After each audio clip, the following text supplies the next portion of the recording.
వేస్తాయి అని ఎవరు అనుకోలేదు. మనం వచ్చేదాకా హైయర్ ఎడ్యుకేషన్లో ఈరోజు పెద్ద చదువులు చదువుతా ఉన్న పిల్లలకు గొప్ప గొప్ప విశ్వవిద్యాలయాలలో ఆ కోర్సులు సైతం ఆన్లైన్లో మన పిల్లలకు అందుబాటులోకి తీసుకురావటం వరకు ప్రతి ఒక్కటి కూడా ఒక విప్లవాత్మక మార్పు.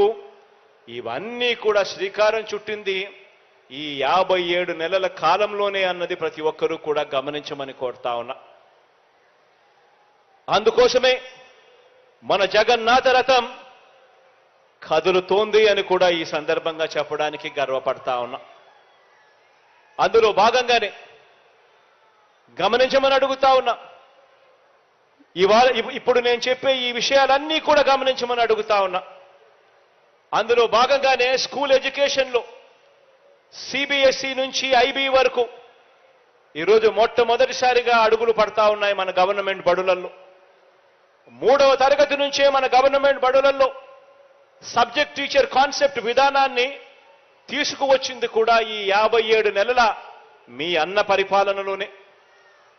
3వ తరగతి పిల్లలు మన గవర్నమెంట్ బడులలో చదువుతా ఉన్న 3వ తరగతి పిల్లల నుంచి ఏకంగా 3వ తరగతి నుంచే ఏకంగా టోఫుల్లో ఓరియంటేషన్తో శిక్షణ ఇచ్చే కార్యక్రమం కూడా జరుగుతూ ఉన్నది ఈ 57 నెలల కాలంలోనే. టోఫుల్లో కూడా ఓరియంటేషన్ శిక్షణ ఇస్తూ దాన్ని కూడా ఒక పీరియడ్గా పెడుతూ ఈరోజు పిల్లలకు శిక్షణ ఇస్తా ఉన్న అడుగులు పడతా ఉన్నవి కూడా ఈరోజు ఈ 57 నెలల కాలంలోనే. మొట్టమొదటిసారిగా గవర్నమెంట్ బడులలో చదువుతా ఉన్న పిల్లలకు బైలింగ్వల్ టెక్స్ట్ బుక్స్ అంటే ఒక పేజీ ఇంగ్లీషు మరో పేజీ తెలుగుతో ఏకంగా బైలింగ్వల్ టెక్స్ట్ బుక్స్ ఈరోజు మన పిల్లల చేతుల్లో కనిపిస్తా ఉన్నవి కూడా ఈ 57 నెలల కాలంలోనే.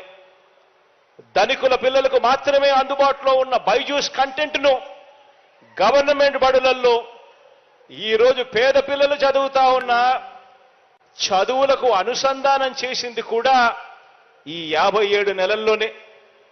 మన పేద పిల్లలు కేవలం అక్షరాలు రాసే లిటరసీ నుంచి డిజిటల్ యుగంలో డిజిటల్ యుగాన్ని శాసించే రీతిగా ఎదగాలని 8వ తరగతికి వచ్చిన వెంటనే